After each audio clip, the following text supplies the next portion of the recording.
Welcome to Season 6 of the Photo Ethics Podcast. I'm your host, Savannah Dodd, and I'm the founder of the Photography Ethics Center. Each week, I'll be talking with an accomplished photographer about the ethics of their practice.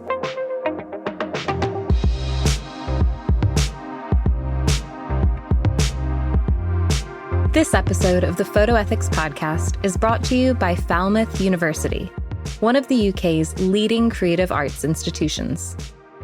If you're a regular listener, you'll know that I'm passionate about education, especially education that is accessible.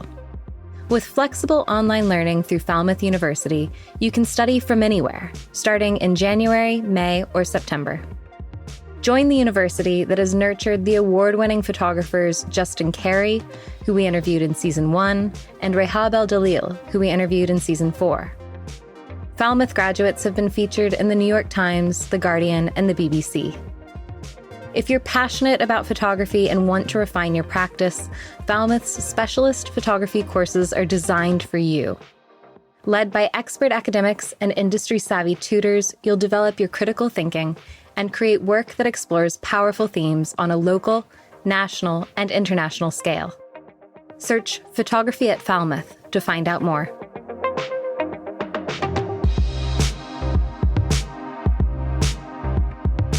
Today, in episode number 5, we'll be talking with Hernease Davis about empathy in the darkroom.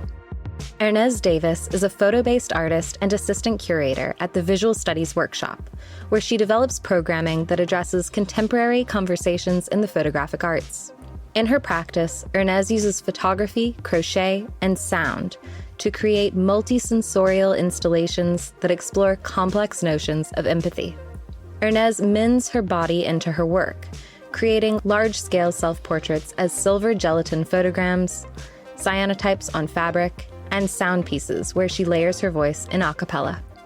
Hernease's work has been exhibited in institutions throughout the U.S., including the International Center of Photography, the Houston Center for Photography, Cleveland Museum of Art, the Rochester Institute of Technology, and the Elizabeth Foundation for the Arts. Hernease's work was also included in Direct Contact, Cameraless Photography Now, at the Eskenazi Museum of Art, the first survey exhibition of cameraless photography to focus on contemporary, intergenerational, and global artists. Hernease earned her BA in biology from Swarthmore College and her MFA in advanced photographic studies from the International Center of Photography, Bard College. Could we start with you just telling us a little bit about the kind of work that you do? Yeah, the kind of work that I do, I first start by saying I'm a photo-based artist. Everything that I've done in my practice is an outgrowth of photography, even if in terms of the medium, it's not related, but I see it all as really central. And for the past 10 years, I've been crafting my practice to be a place where I can take care of myself. So like a psychological space and a safe place to imagine things that are metaphysically impossible in order to try and render a healing process for myself. The way that I work now is drastically different from how I worked like 11 years ago. And so it was definitely in response to a real life situation that I always call an acutely traumatic incident that caused me to reassess and go back through so many things about my life and about myself. It caused me to question those things. And so for that, I started thinking of my creative process and my creative practice as a way of recreating essentially my origin and how to imagine what would it be like if I could start all over again and take care of myself and see what happens there. And that process is essentially like asking myself a lot of questions, trying to reconnect to my body and be instinctual and as present as I can. And so that is also why other mediums are part of my practice. So I started thinking about like, oh, so if my practice, my art practice is going to be a place where I care for myself, and photography is one of those ways that I have taken care of myself. It's one of the ways I've understand my world. You know, in the past, even before This way of working, I would use it to have an emotional response to something or to process things I didn't really understand, because photography was a place that I had such control over from the very beginning until the end. And so I'm an analog photographer, love the darkroom, and the black and white process was always something that I gravitated towards because of this ability to control it from the very beginning, from the manual camera and processing the film to the end of printing in the darkroom. But in terms of like asking myself these questions in this new way, I brought in craft. So crochet is a part of my art practice, music and sound, and also performance sometimes comes into that. I've got so many questions already. I think the first sort of burning question I have, I guess, is that when you transitioned your practice, how did you find that experience? Because I'm sort of thinking about my own experience as a photographer and a transition that I made a few years ago to working with analog and more sustainable methods. I doubted myself a lot in what I was making, and I wonder if that is a shared experience. Yeah, well, no. Sorry.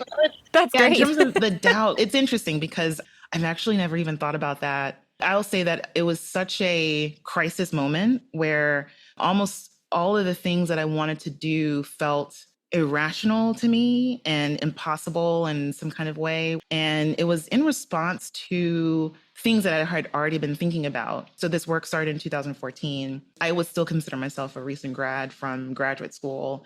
And one of the evergreen criticisms that I would get is, it seems like you want to show us something, but you're actually obscuring from us, or you're hiding something. I couldn't say that they were wrong. I felt that it wasn't true. I was trying my best. I also knew I think I'm doing something and I'm not doing it. At the same time, I'm so mad that I'm doing all this work and I think I'm being super vulnerable and doing all these things, but it's not connecting or it's not getting out. And if I keep hearing this from different people, then there must be something to that. And so when this acutely traumatic incident happened, I was like, is that why? But also, so through this incident, there was a series of interactions I've had with the people involved where I realized, I'm like, oh, okay. So these are the expectations from me, is that I don't show you. It was a moment where I was feeling incredibly vulnerable and just going through an immense amount of pain, emotional, psychological, and also, of course, physical. But realizing that in this scenario, when this tragedy is happening, the expectation from me is that my emotions don't matter. Well, I thought if things got this bad, that you would value my emotions, that you would take care of me. When that didn't happen, I realized, oh, perhaps this is a part of my makeup.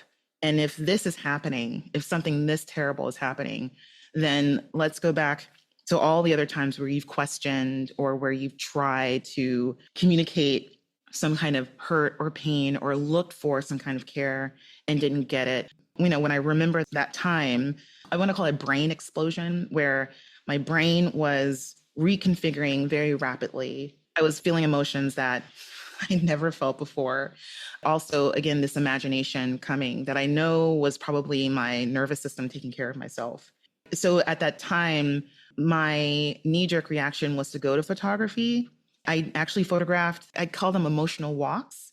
And I do have some of that work in this series, but I don't consider it a part of the series. It was sort of like this bridge of how I used to work and then going into this whole thing where I'm like, this isn't enough. This isn't working for me. And so going back to the doubt, I wasn't thinking about whether or not this was a right way or wrong way to do it, or whether or not this would work, mostly because I was desperate for anything. And I know at that time, I knew photography would work. And I don't know how, but I do know now that my need for control and my affinity for something like photography that offered me that control was because I grew up around a lot of chaos and was essentially put in a situation, or grew up in situations where I didn't have a lot of control, and I unconsciously found it where I could. And so I'll just say another part is like I grew up super type A, like very, very type A. very overachieving, just things that I could control. I hyper controlled them. And photography was just such a perfect medium for that. And so I started having these daydreams of jamming myself into a camera, into the back of my Pentax specifically. And I didn't have my Pentax at the time. I was shooting with a Bronica. I understand now that my brain was interpreting. I'm like, I want to understand myself. I want to get a hold of who am I? Because I realized through this whole scenario, I just didn't know who I was. I, kind of had to take a step back because I was like, that is impossible. I can't jam myself into the back of a camera, but I can get close to that. What is it that I want to do? I just wanted to rest and lay down. I remember being too depressed to think about the process of making photographs. I wanted to just lay down and be as close to the medium as possible and being like, this is a place where I can start. I don't know what's going to happen, but perhaps I can try this thing that I was attempting with photography. And also, again, going back to these evergreen comments about, oh, you think you're being vulnerable. You think you're showing us something, but you're not. And I'm like, well, maybe I can kind of tackle that with myself and try to show myself something through taking away a bit of control and seeing where that goes. And it was a time where, I would think that, oh, I really need to control something because I have been the person who is supposed to take care of things in a way that I should not have been put into a position of responsibility. And perhaps in response to this comfort that I take in this, perhaps has been the thing that's been holding me back. Then what happens when I seek out in my practice where I am hyper controlled and start releasing that, knowing that along the way I would find other things, but just starting with what I could and how I could. And a part of that was the photograms that I make. I laid paper on the floor, laid down on the paper with no preconceived idea of what I would do. Because what I really wanted to do was like scream and kick and just stretch. And there's just like a lot of things in my body that I'm like, well, let's just get it out and just see what happens. All my photograms are nude. Well, I wanted to really feel the paper against my body. The irrational feeling was like, I want to just be in it, in photography. I want to be in my camera against my film. So the film is the paper. The camera was my living room at the time in an apartment that I shared with two friends. My living room was the biggest room in the apartment that would accommodate this kind of work. So I remember one distinct time where I really had to ask my roommates, I'm like, can you give me some time to be in the living room? And one of them made sure that she was out, and then another one went into her room. I was like, it's going to be 3 hours. And they're like, it's okay. If it takes you 3 hours, then I'll remain in my room for 3 hours. I'll find something to do. And then just let us know when you're ready. So those are the types of things that I was mostly trying out. I will say the doubt part is that I'm like, no one will want to see this. I never thought of this as something that I would share. And I hadn't really shown work before. And I also didn't know how to talk about this work because it was associated with something that I still grapple with how much to talk about, why I started making this work. So this is what happens when you are vulnerable. These are the things that I've been trying to say. And then what are the consequences of that when you actually do open up? And what does that mean for the work to exist outside of yourself and then outside of your apartment, outside of your studio, and then in a gallery somewhere? So I'll say that in terms of doubt, that's the thing that is the through line from the very beginning that I still am grappling with in terms of how I talk about the work.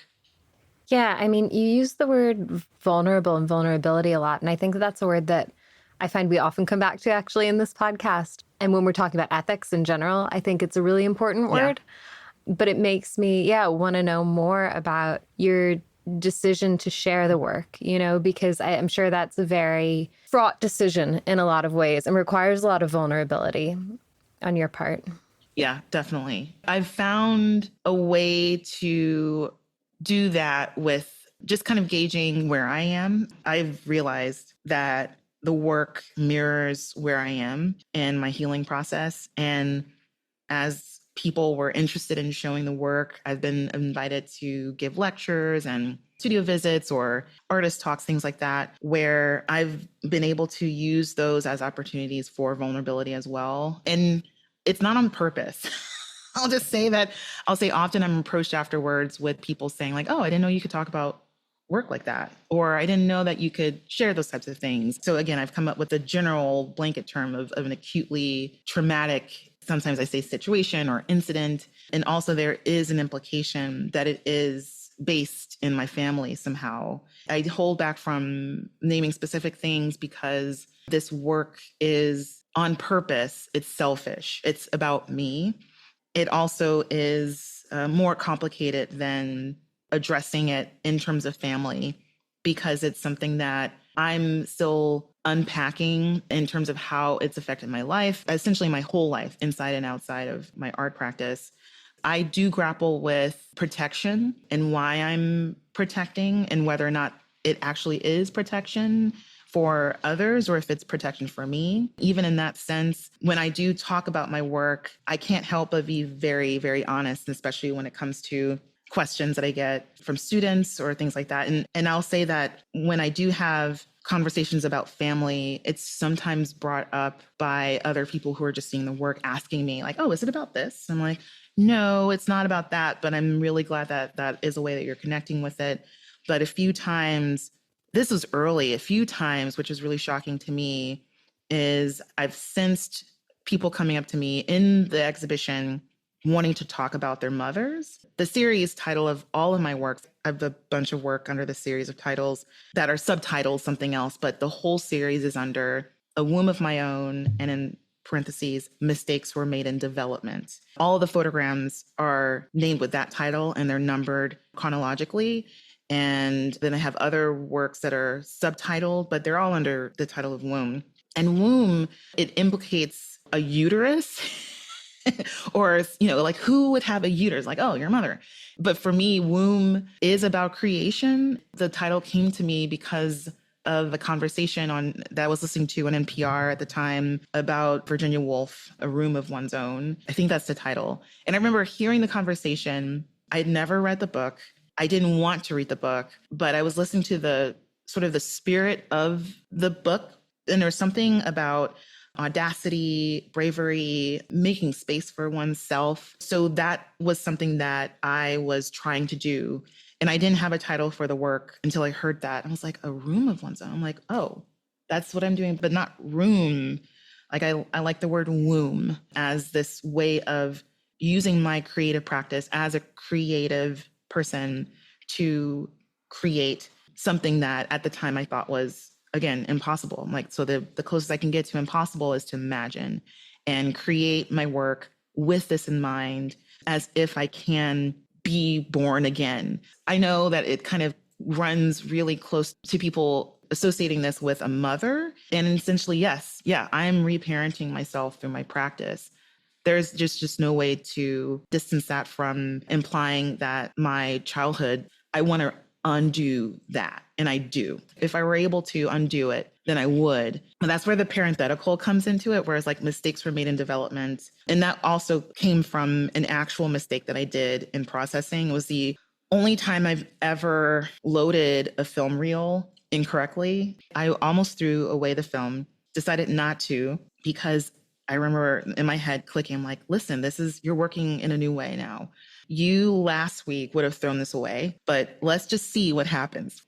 So what ended up happening was the film stuck to each other, essentially. So the last few frames were just developed weirdly, but those were my favorite frames. And I thought, what does this mean? And how do you feel about this? Do you like it? I'm like, I do like it. What does that mean? And I remember thinking, this is sort of the process where if I could start all over again, if I could reparent myself, it wouldn't be perfect. I would be healthier. I wouldn't be going through this right now. I know that, but it's not as if it would be ideal or this idyllic, perfect type thing where all my needs are met. That is not possible. There still will be mistakes in this process, as there are mistakes in the way that you're working, and also accepting mistakes in the process as well, because that's something that I would never do. And here I am choosing to print a misdeveloped roll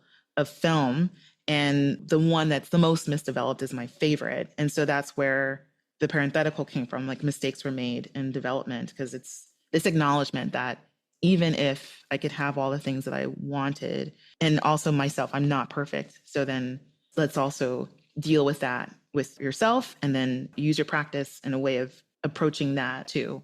I love that idea that you're describing about mistakes. And I think I find that really, really relatable, because I would also be kind of a type A person. And I think that allowing mistakes, and also, if we're thinking about vulnerability, like also being gentle with yourself. And I know when we talk about ethics, we talk a lot about ethics in relation to the people that we're working with, but we also talk about it in relation to ourselves. And this might sound a little bit like woo-wee, I don't know. But like also like being nice to yourself, like not being hard on yourself. I think I've managed to stifle my own creative vision so many times because I'm just expecting perfection. I'm really hard on myself, and that's just really counterproductive.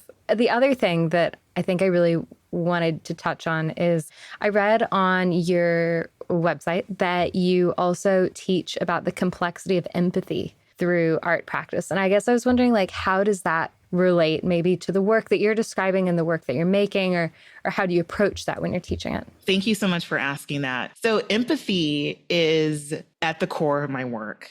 I refer to it as an internal empathic process. I'm also very, and I'm going to use this in a biblical sense. I'm very jealous of the term empathy. Jealous meaning like I'm sensitive to how people define it, and also how it is in terms of popular culture, how it is simplified. I feel like it's something that's very flat when it's spoken about in culture.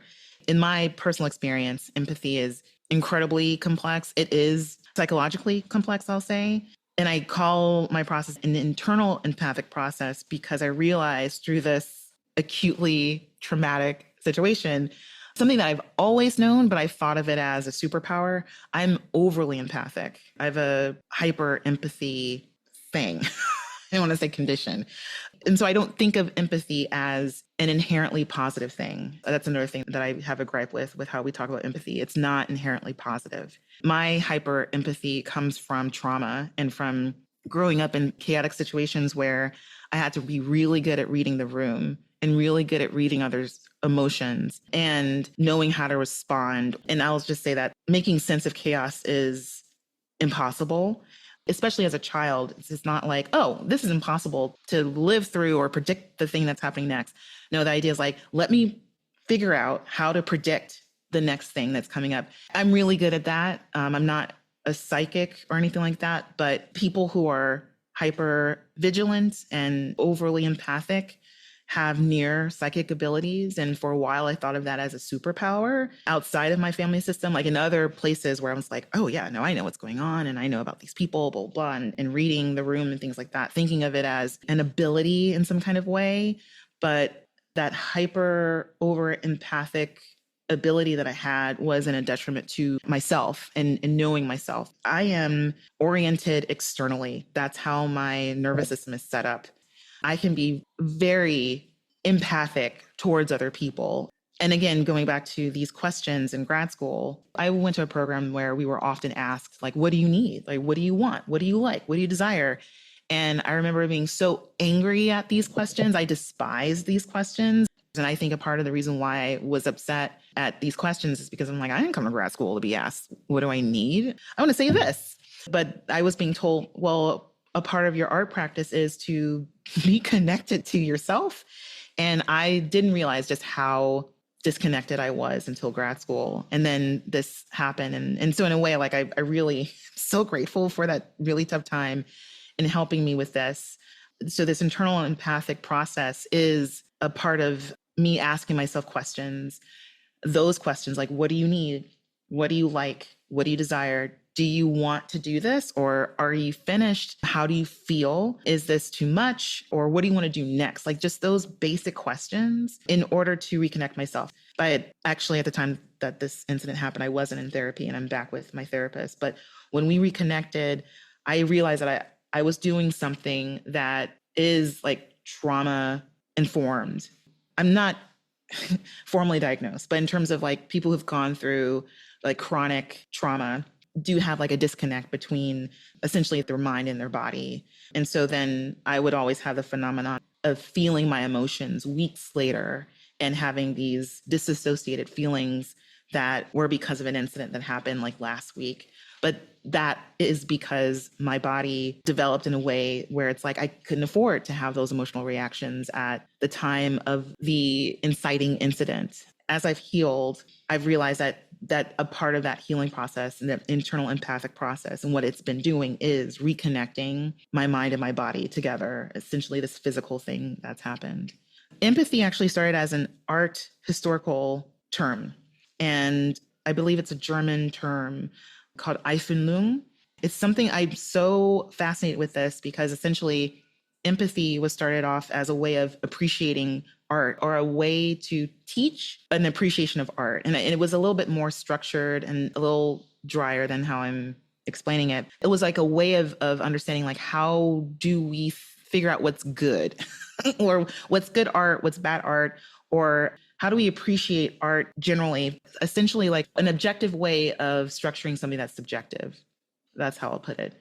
And one of the earliest examples is there would be an exercise of looking at a painting of a chair and trying to project yourself into the painting and trying to really feel that chair, like you're sitting in a chair. How does a chair feel? Is it hard? And what does it feel like having your feet on the floor? What does it feel having the back of the chair against your back? I believe that it was sort of like a way of, kind of how we talk about the indexicality of photography, that many people have the experience of sitting in a chair. You can kind of find a way to project yourself and not necessarily to like the painting, but in a way of connecting with it. And through that connection, perhaps understanding it in some kind of way for yourself. But it was sort of this practice of imagining things and trying to have a real physical sensation. There was like a whole thing where they were trying to even measure your brain responses and like, are you really feeling it or are you not? And so in a way of thinking of that as empathy, I take from it, and especially as someone who doesn't think of empathy as an inherently good thing, that it really is the definition or the translation is more like feeling with, not walking in the shoes of. I have like a whole thing about the metaphor of walking in someone else's shoes. Like I hate it so much because essentially I feel like there is a bit of selfishness that comes in empathy. And a bit of the selfishness is an understanding that you can never feel what another person feels because you're always are bringing yourself. And so this idea is impossible. You're actually in the popular sense of the word empathy, you are denying the reality that this person is autonomous and has their own feelings and that you're feeling with them. You're not feeling them. You're not taking on their feelings. Their feelings are not yours, but you're feeling with them. And when you're walking in someone else's shoes, you're replacing them in that analogy. I'm like, I don't like that analogy because you're replacing them. They're still their shoes. And even if you did replace them and walk in their shoes, this is, of course, like a literal interpretation, you'll never truly know what it is like to walk in their shoes or to be them. And it's okay to bring yourself in this idea of what empathy means. There is no displacement or a suspension of disbelief that you could replace someone else or take on their feeling 100%. So, yeah. I really like that distinction. I think that's such a useful distinction, so important as well when we're thinking about photography and sort of this idea that photography used to be considered quite objective, but we're always bringing ourselves into the image as well. So I think that that's really a beautiful way of thinking about empathy or talking about empathy in a way that's much more relevant and useful maybe in photography as well. What advice would you give to others who wanted to sort of use photography in the pursuit of self-knowledge? Okay. I'm not going to say like a how-to. And I would never tell someone to do it the way I did it. I did it because it was absolutely necessary. There was no choice. I had no choice. And I was following a need. I would say that, like, follow your need. What do you need? I'll say that one of the things that I often talk to my students about is that it is okay to make work for yourself. And it's okay to have it be about you. Even if you want to say something that is more general, sure. But I gave myself permission to make my work all about me. And that was in response to realizing that I was not about me. How I was raised was to not be about me. It was to be about others, and living through what damage that did and realizing the effects of being told that you are not important, you don't matter. And the effects of like not being seen were and still continue to be quite profound for me. And so this idea of being seen, can also be considered an idea of knowledge, but seen is something that I think is so much more complex than representation and indexicality. When I say indexicality, an indexical photograph is one where you can look into the photograph and then identify something in your surrounding that is sort of like a reference. So again, talk about chairs. Like a photograph of a chair is an indexical photograph because I can look at that image and say, oh, that's a chair. I know what a chair looks like. Look, I'm pointing to one right now, or I'm sitting in one. So this idea of this one-to-one reference, I think that there is this fallacy of representation and a fallacy of indexicality in photography.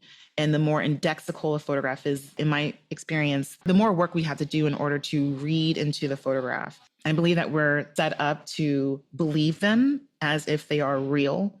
And photographs, even photographs of a chair, is not real, and especially photographs of people.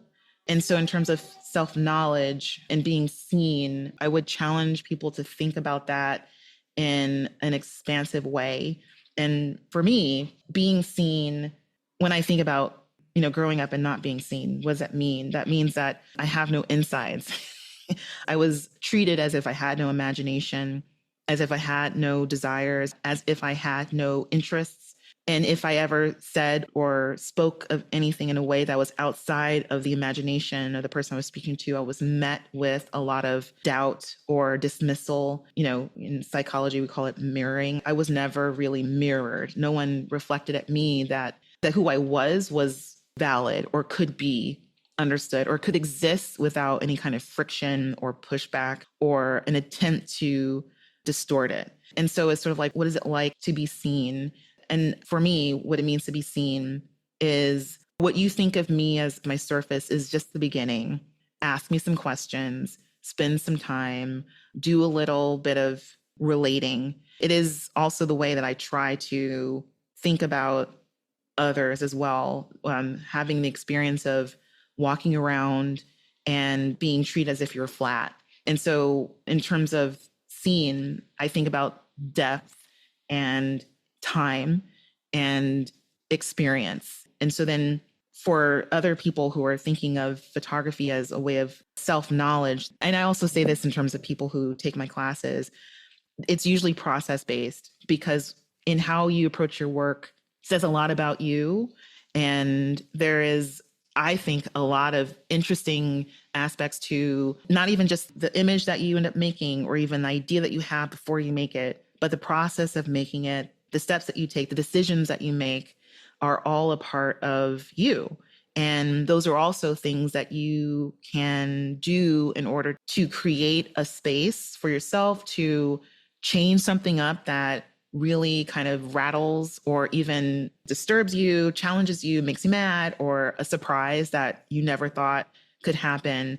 And in an art practice and an approach to making photographs, I feel like it's such a rich place to discover what it is that you like, what it is that you want to do, or decisions. When you're deliberate and when you're very conscious about those things, inform you for the next time, but also say a lot about like your response to these things, and also more ways to be flexible and creative in how you go about learning about yourself. That ended up being kind of like, oh yeah, this is what I do. So this is what this is what I recommend other people doing. But in terms of how I grew up, I've always known that people are different, that you're you and I'm me. But it took me until this traumatically acute situation to realize, like, no, not everyone thinks that. This whole time you thought I was essentially an extension of you. Do you mean that, oh, you have no idea who I am? Oh, you walk around the world thinking that other people are an extension of you. Like, how much are you missing? You're missing so much. You're missing me, you're missing yourself, and you're missing everyone else. I'll just say I'm very sensitive to just how incredibly unique everyone has to be. Just objectively, we're all different. So in terms of that objective truth, your own process, you're bringing your own self, your own experience to how you make your work. There's so much potential for it being this very beautiful, individual, selfish experience. I don't know why I feel the need to say this. I'll say that when I started showing this work, when I even exhibit the work, it's still a selfish process. This is all about me. When I do installations, I'm like, I make the installations for myself. They're not done until I like it. I don't really think about the viewer. That's not because I don't care, but it's because I do care. I have to force myself as a practice, again, of this internal empathic process, to cut off or to stop myself from thinking too much about how a viewer will interact or engage with my work. Because I'm like, just make this about you. And so even in doing those things, it still connects with viewers. It still connects with other people. And even that is something that informs me about myself, where, again, without disclosing so many details, like the way I was raised makes it really difficult to relate to others, to form healthy relationships, honestly, because of the risk and because of the vulnerability involved in relationships. And so even there is this gap of mystery that is very scary to me, but it always is quite fulfilling. And I need that as also a part of the work in learning how to relate when I don't have any control, and to kind of let go of this fallacy that I do have control. And not all artists work this way, but for me, it has been this way. And again, every time there is something surprising that I get from how people engage with a series of work that is incredibly specific and very, very, very insular. So, yeah. I think that's all really helpful and really insightful as well. And I really appreciate, the way that you've described that and the process, I think, orientation toward that. The last question that I like to ask everyone on the podcast is, what does photography ethics mean to you? I usually think about it in terms of how I've seen people approach it and the unethical aspects of that, and why. Why is it something that is like a point of contention for people? And in my experience, I have had the realization that some people take photography personally, like too personally, where it becomes their identity in some kind of way. And so it's like, if I believe myself as an ethical person, or if I believe I am good, for instance, I'm a good person, or I have to be a good person. And therefore, the things that I do are good and ethical. And I do photography. Photography is me. Photography is good, therefore I am good. And I think of that as such a enmeshed place to be with the medium. And I don't know if it's that way with other mediums, but it really is, in my experience, has been that with photography. When I talk about photography and the ethics of it, there is a distance between the medium and myself. And I do not anthropomorphize it. I don't give it undue honor. There's like a bunch of culture around photography and its inferiority complex to other art mediums. I just approach it as it just is. It is. And this is what photography has done. I can talk about it as a tool that has honestly saved my life, but also has been a tool that has led to so many atrocities like genocide, that also has led to how we misread each other, how we misunderstand one another, how it's contributed to codifying laws and socially constructed things like race and class and gender. I think of photography and ethics when we are making decisions around it, that it is something that just is, and that we have to recognize how we use it as something that is separate, and how we describe its use in history. It doesn't also tie to how we value ourselves and how we value our love for the medium and how we value what it has done for us. And I'll say it again specifically, like what photography has done for me, and how having photography in my life has been something that, I really am grateful, because I don't think that I would be here if it weren't for my ability to take photographs. Thank you very much for listening to this episode of the Photo Ethics Podcast. The aim of this podcast is to share new insights about photography ethics with others. So if you heard something you liked, please share this podcast with someone who would appreciate it. You can also rate and review us on Spotify or Apple Podcasts. This episode of the Photo Ethics Podcast is sponsored by Falmouth University, one of the UK's leading creative arts universities. In a world where images shape narratives, ethical photography has never been more important. At Falmouth University, the online photography MA helps you master your craft while exploring the responsibilities of visual storytelling. Learn from industry experts, challenge conventions, and develop work with integrity, all from almost anywhere in the world. Join a global community of photographers committed to making a difference. Search Falmouth online and book a call with a course advisor today. Join me next week when we hear from Alice Kazanav on the toxicity of photography.